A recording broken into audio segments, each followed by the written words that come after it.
On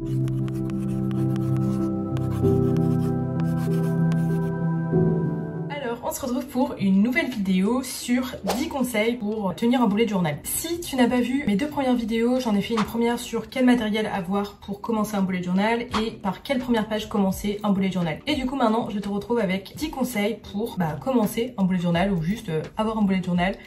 Le premier conseil, c'est de faire ton bullet journal. Et ça, c'est hyper important en fait. Parce que y a des personnes qui commencent pas un bullet journal parce que en fait, elles voient plein de choses, plein d'inspirations à droite à gauche. Elles voient des personnes qui tiennent des bullet journal, etc. Et en fait, ces personnes, elles se disent mais c'est beaucoup trop beau, moi je sais pas dessiner, je vais pas savoir faire comme ça. En plus, il faut le tenir tous les mois. Il faut faire ça comme page, il faut faire ça. Non, pas du tout en fait. C'est juste que ces personnes-là, elles ont envie de faire des jolis trucs, elles ont envie de faire des dessins, elles ont envie de faire plein d'organisations. Mais si toi, t'as pas envie, c'est pas grave. Fais-le pas en fait. Vraiment, c'est pas grave. L'important, c'est vraiment te concentrer sur toi, tes besoins. Donc, avant de commencer ton bullet journal, je t'invite à prendre une feuille, un papier, un crayon, bref, et de noter, de te demander en fait, qu'est-ce que j'ai besoin dans ma vie? Qu'est-ce que j'ai envie de noter? Par exemple, moi, je sais que j'aime bien faire l'organisation de chaque mois. Donc, ok, je vais faire des calendriers pour chaque mois. Je sais que j'aime bien dessiner. Alors, je sais pas dessiner, on en parlera juste après. Mais je sais que j'aime bien faire des petits trucs artistiques, d'essayer du moins. En tout cas, moi, ça me fait du bien, même si dans le rendu, c'est pas incroyable. Moi, ça me fait du bien de le faire. Donc, je sais que je vais faire quelques pages où je vais faire un peu des dessins, des citations, etc.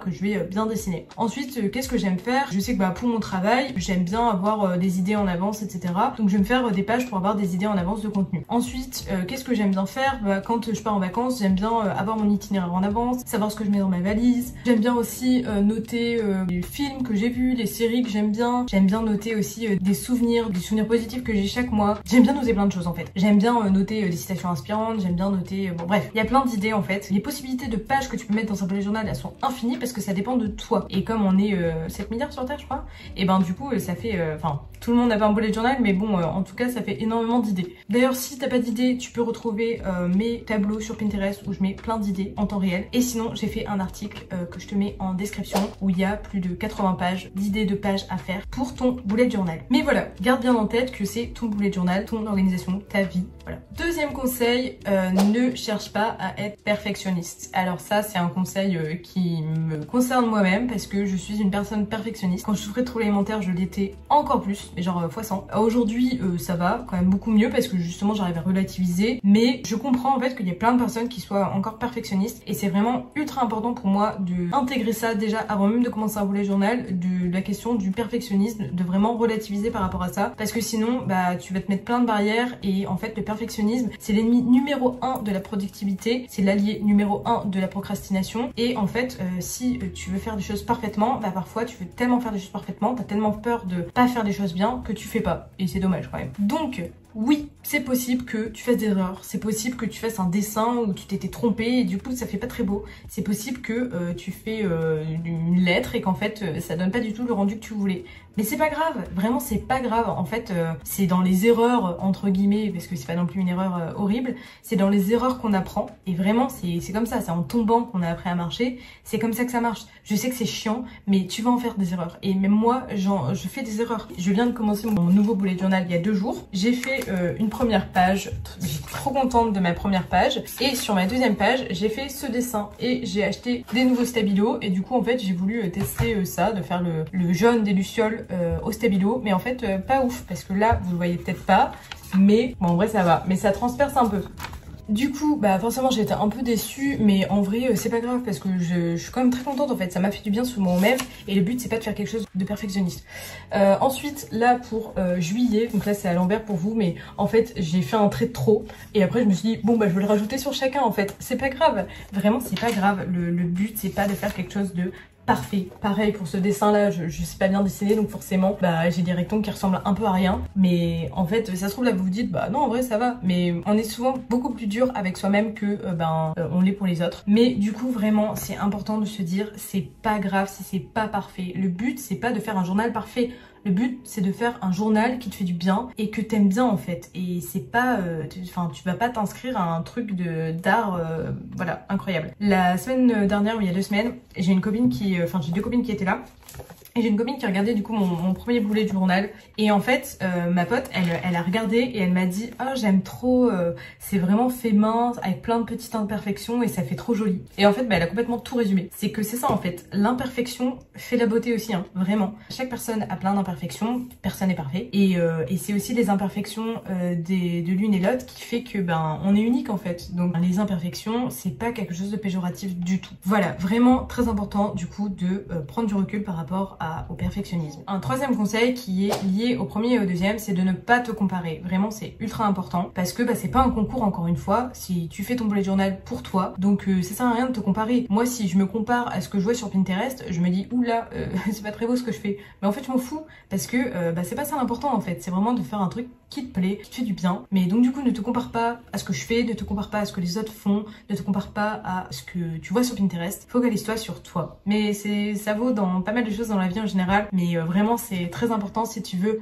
garder le bullet journal comme une activité cool. Quatrième conseil, c'est que tu peux diviser ton utilisation. Donc c'est ce que je te disais dans la vidéo précédente, c'est que t'es pas obligé d'utiliser ton bullet journal pour faire ton organisation quotidienne, semainière, mensuelle, enfin bref, t'es pas obligé d'utiliser ton bullet journal pour ça. Personnellement, moi je suis une fan des to-do list et en fait quelquefois je fais 3 to-do list différentes dans ma journée parce que ma journée sera organisée différemment, ma semaine sera organisée différemment parce qu'il y a des imprévus, ça fait partie de la vie et donc du coup bah voilà, ça ferait beaucoup de gribouillis sur mon bullet journal et en effet je n'ai pas envie de faire plein de gribouillis et j'ai pas envie en fait de l'utiliser pour une utilisation quotidienne. Donc ce que je fais c'est que j'avais à l'époque et encore aujourd'hui un carnet à part pour ça, pour l'organisation de mes semaines et l'organisation quotidienne. Si tu veux, tu peux utiliser le Feel Good Planner du coup qui est un journal que j'ai conçu moi-même où au début t'as du coup des petites questions pour apprendre à mieux te connaître. T'as aussi le planning de ton mois si tu veux, définir tes objectifs chaque mois et ensuite t'as chaque semaine des petites citations, une citation inspirante chaque semaine et t'as de quoi mettre tes notes, de quoi mettre une to-do list et ensuite, hop, est-ce que je vais réussir? Ah, c'est bon. Chaque jour tu mets ta to-do list et chaque soir tu mets 3 choses positives de ta journée. C'est une bonne habitude à avoir de gratitude, mais ça c'est un autre sujet. Mais voilà, et t'as plein de choses dans ce journal que j'ai conçu. Il est non daté, donc tu peux le commencer n'importe quand. Et à chaque fin de mois t'as de quoi faire un bilan et tout à la fin t'as des petits trackers, des petites listes, des trackers de tes livres que t'aimes bien aimer. T'as un tracker de ton sommeil, t'as plein de choses. T'as même de quoi gérer ton budget. Voilà, donc ça si t'as envie d'avoir un journal à côté pour plus l'organisation quotidienne et l'organisation de la semaine, etc. Des choses qui vont bouger, plus gribouillis, tu peux prendre celui-là. Et ensuite, il y en a qui utilisent le bullet journal pour ça. Moi, je l'utilisais pas non plus pour ça. Pour un peu écrire tout ce que t'as dans la tête. Donc un peu en journal intime. Moi, j'aime beaucoup noter, surtout quand j'ai des trucs qui me prennent la tête. J'aime bien tout déverser sur du papier. Et donc, j'ai un carnet à côté. Du coup, je me suis créé mon propre carnet. Du coup, je l'ai mis aussi à disposition. Donc, c'est un carnet de notes classique qui s'appelle le Feel Good Notebook. Donc en fait, t'as plein de pages de notes qui sont lignées et tu peux mettre juste la date en haut. Et t'as des citations tous les 10 pages parce que j'adore les citations et que ça te permet voilà, de te maintenir inspiré. Donc voilà, si tu veux avoir en plus de ton bullet journal un carnet pour écrire, tu as le notebook. Et si tu veux faire l'organisation quotidienne, semainière, etc., tu as le Feel Good Planner. Je te mets tout ça en description. Voilà, donc ça c'était le 4e conseil. Du coup, tu peux diviser ton utilisation de ton bullet journal.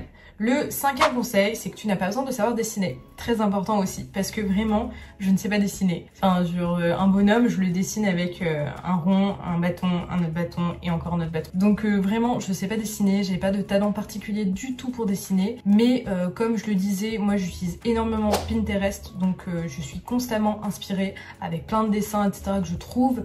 Généralement, je cherche... alors moi, je fais toutes mes recherches en anglais parce qu'il y a plus de choses, mais tu peux le faire aussi en français. Mais sur Pinterest, je tape par exemple, je sais pas si j'ai envie de dessiner un papillon et je vais mettre butterfly, draw, step by step. Comme ça, ça permet d'avoir des tutoriels qui sont step by step, donc étape par étape. Et c'est franchement des dessins simples à faire. Et après, je fais pas mal de déco, des petits trucs floraux, etc. Il n'y a pas besoin de savoir dessiner pour faire ça. Par exemple, pour faire ça, il n'y a pas besoin de savoir dessiner. Juste d'avoir une règle et un stylo. Et là, c'est des petits... Je fais un peu n'importe quoi en fait et ça se voit, c'est pas du tout parfait, c'est pas du tout régulier, mais c'est dans l'imperfection que la beauté se trouve aussi. Là pareil, j'ai pas fait... Pour faire le papillon par exemple, j'ai pris un step by step. pour dire je sais vraiment pas dessiner parce que c'est pas très compliqué. Et après j'innove et c'est pas du tout parfait, je fais des trucs, regardez mes ampoules, franchement il n'y en a pas une, il n'y en a pas deux qui se ressemblent, c'est n'importe quoi. Est-ce que ça ressemble à des ampoules? Pas du tout, mais c'est pas grave parce que bah, de loin ça fait joli et puis en plus j'aime bien, donc voilà, pour vous dire vraiment bah vous n'avez pas besoin de savoir dessiner, pas du tout. J'ai pas du tout un master en dessin parce que c'est quand même des choses assez simples que demande un bullet journal, sachant que c'est si vous avez envie de faire un bullet journal esthétique avec plein de dessins et tout. Vous pouvez faire des trucs très classiques, hein, vraiment, il n'y a pas besoin non plus de faire un beau truc, mais je trouve que c'est sympa quand il y a plein de petits dessins. Le 6e conseil, c'est de commencer petit. Commencer petit, ça veut dire du coup de pas vouloir faire milliards de pages tout de suite, parce que parfois du coup quand on regarde Pinterest, on voit plein d'inspirations et on se dit ok, je vais faire toutes les semaines, je vais faire une page pour traquer les livres que j'ai lus, une page pour traquer les films que j'ai vus, une page pour mettre tous mes souvenirs, une page pour traquer, il y a plein de choses à faire en vrai. Donc en fait parfois tu prépares plein de pages en avance que tu vas pas forcément utiliser. Voilà, en fait ce que je veux dire c'est vraiment fais-le petit à petit, tu vois. Je te dirais de pas trop préparer des pages en avance, fais vraiment petit à petit et t'impose pas de te faire un bullet journal à l'excellence avec toutes les parties de ta vie organisées. Fais vraiment petit à petit et voilà, te prends pas la tête avec ça, commence petit, c'est important. Et commence petit aussi dans l'achat de ton matériel. J'ai fait une vidéo du coup sur l'achat du matériel que tu peux acquérir pour commencer un bullet journal. Moi aujourd'hui j'ai plein de choses, mais au début j'avais pas tout ça, j'ai commencé vraiment avec quelques stylos. Et je te conseille de vraiment commencer petit avec quelques stylos parce que si genre t'achètes tout, ça te demande quand même un sacré budget. Et si en fait finalement tu te rends compte que t'aimes pas, bah tu peux toujours le revendre mais c'est quand même... t'auras perdu de l'argent quoi. 7e conseil, c'est de l'inclure dans ta routine. Alors pour t'assurer de maintenir ton bullet journal sur la durée, je te conseille de l'inclure dans ta routine. Donc ça peut être ta routine du matin, ça peut être ta routine du soir, ça peut être ta routine du week-end. Avoir des routines c'est quelque chose que je conseille notamment quand on est une personne stressée, angoissée, un peu comme moi. Et voilà, moi j'avais mis, j'avais proposé ça dans le Feel Good Planner justement de créer tes routines. C'est vraiment important. Permettre aussi par exemple le soir de favoriser l'endormissement. Si t'as une routine voilà self-care où tu prends soin de toi, où tu fais un peu toujours les mêmes choses sans être un robot. Voilà, c'est important je trouve du coup de l'intégrer dans ta routine. Par contre, t'es pas obligé du tout de le faire tous les jours. Je trouve que tous les jours c'est quand même un rythme difficile à tenir. Il faut que ce soit un rythme qui est possible pour toi de tenir. Encore une fois, c'est pas des devoirs, c'est pas quelque chose qui doit être imposé, quelque chose qui doit être chiant à faire. C'est quelque chose que tu as envie de faire qui te fait du bien. Souvent je vais le faire le soir, donc quand j'ai plus rien à faire, que j'ai fait les tâches de ma journée, ou le week-end, pareil, c'est un moment en fait calme où je prends soin de moi. Et en plus de ça, tu peux le faire, de créer une ambiance en fait qui est encore une fois feel good, qui te permet de prendre soin de toi. Donc moi souvent je mets de la musique avec des playlists que j'aime trop. Je mets aussi une ambiance tamisée, je le fais dans un endroit où j'aime bien. Voilà, enfin te créer en fait un petit cocon de bien-être qui te fait du bien. Tu peux te mettre genre des bougies parfumées, tu peux le faire avec un plaid. C'est sympa de l'inclure dans ta routine et de te créer vraiment un moment qui te fait du bien. Moi je me rappelle que quand j'étais malade, quand je souffrais d'anorexie, le fait de remplir mon journal m'a fait énormément de bien. Au moment même j'en avais pas conscience, mais sur le long terme aujourd'hui j'en ai énormément conscience quand je repense à tout ça. C'était vraiment en fait m'accorder un instant de bienveillance dans l'environnement tyrannique de la maladie. Donc vraiment ça fait vraiment du bien de prendre soin de soi, même si tu souffres pas de troubles alimentaires. Tout le monde devrait prendre soin de sa santé mentale.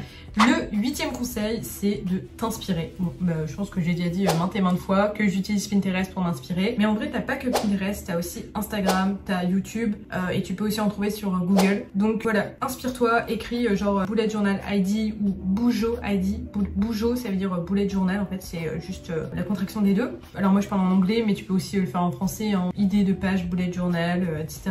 En fait le bullet journal c'est une méthode d'organisation qui a été inventée par je ne sais plus qui, mais qui vient du New York, donc des États-Unis, donc c'est plus répandu là-bas, ils l'utilisent depuis plus longtemps, c'est plus voilà, plus connu, donc il y a beaucoup plus d'idées là-bas. Mais encore une fois, si t'as la flemme de faire tes propres recherches, j'ai mon propre Pinterest où j'ai tout scindé avec des tableaux, c'est bien organisé et je le mets à jour du coup en temps réel. Le 9e conseil, c'est de savoir en fait si tu le prends pour toi ou à partager. Quand je dis ça, c'est en gros, soit tu te dis mon bullet journal ça sera à moi et personne ne le lira, soit tu te dis je suis ok de le faire partager. Moi personnellement je le partageais mon premier bullet journal, là, le deuxième je viens de le commencer, mais en vrai ça me dérange pas de savoir que des gens peuvent aller dedans. Ce que tu peux faire aussi, c'est que tu peux, si t'as des pages où c'est plus confidentiel, où t'as pas envie que les gens le voient, tu peux justement les faire à la fin de ton bullet journal, dans les dernières pages, tu mets un marque-page ou pas, et du coup les gens vont peut-être moins voir. Mais en vrai, je te dirais de te dire que tu ne le partages pas. C'est mieux parce que même si tu le fais au final, au moment même, si une personne te demande ou si tu as envie de le montrer à quelqu'un, bah tant mieux. Mais de base, je pense, mets-toi dans la condition que tu ne le partageras pas, c'est mieux parce que